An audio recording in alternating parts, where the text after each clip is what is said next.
हेडलाईन्सचे प्रायोजक आहे NBC bearings, लांब पळण्यासाठी। भाजपा आमदारांना आता अजित पवार नकोसे। दादा गटाची मतं भाजपला मिळाली नसल्याचा आरोप। माढा, सोलापूर, दिंडोरीमध्ये फटका बसल्याचं काही आमदारांचं मत। सूत्रांची माहिती। लोकसभेतील पराभवाचा रोष राष्ट्रवादीवर। निवडणुकीत राष्ट्रवादीचे नेते सोबत राहिले पण कार्यकर्ता नाही। पुण्यातील बैठकीत भाजप आणि संघाच्या पदाधिकाऱ्यांचं मत। सूत्रांची माहिती। मुख्यमंत्री शिंदे आणि अजित पवारांमध्ये 1.5 तास तर शिंदे आणि फडणवीसांमध्येही 2 तास खलबतं। मंत्रिमंडळ विस्तारावर चर्चा। विस्तार याच आठवड्यात होणार। सूत्रांची माहिती। राज्यातील 6 मोठ्या नेत्यांच्या उपस्थितीत राजधानी दिल्लीत भाजपच्या कोर कमिटीची आज बैठक। फडणवीसांच्या राजीनाम्यावर काय निर्णय होणार याकडे लक्ष। भाजपच्या कोर कमिटीची आज संध्याकाळी बैठक। लोकसभा निवडणुकीतील कमी झालेल्या जागा आणि आगामी विधानसभा निवडणुकीच्या पार्श्वभूमीवर चर्चेची शक्यता। ओबीसींचे शिष्टमंडळ आज दुपारी 4 वाजता मुख्यमंत्री शिंदेंना भेटणार। मराठा आणि ओबीसी आरक्षणाच्या मुद्द्यावर शिंदेंसोबत सविस्तर चर्चा होणार। लोकसभा आणि राज्यसभेत डावललं, आता भुजबळांनी वेगळी भूमिका घ्यावी। समता परिषदेच्या बैठकीत कार्यकर्त्यांची मागणी। सूत्रांची माहिती।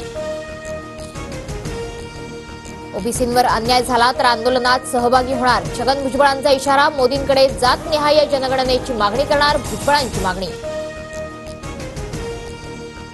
पुण्यातील विधानसभेच्या 8 पैकी 6 जागा लढण्याची शरद पवार गटाची मागणी। महायुतीमध्येही हडपसर, वडगाव शेरी आणि खडकवासला मतदारसंघावर शिंदे गटाचा दावा।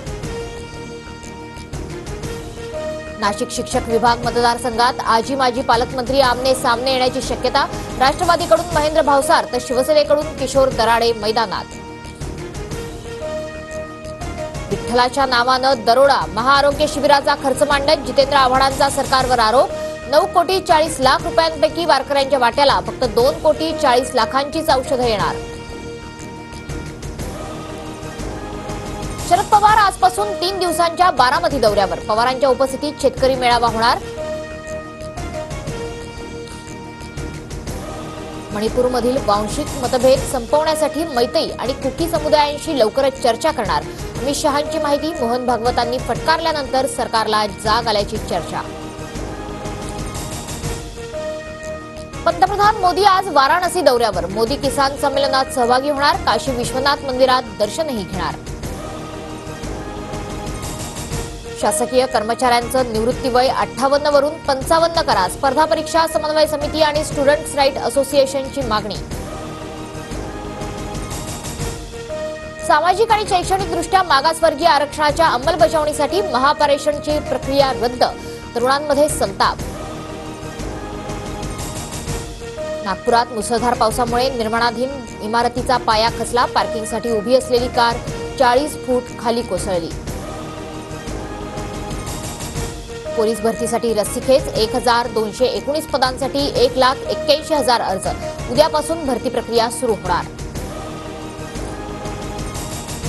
नाशिकमध्ये जोरदार पाऊस। म्हसरूळ परिसरातील रस्त्यावर 1.5 फुटांपर्यंत पाणी तर धाराशिवमध्ये मुसळधार पावसानंतर सारोळामध्ये नाले तुडुंब।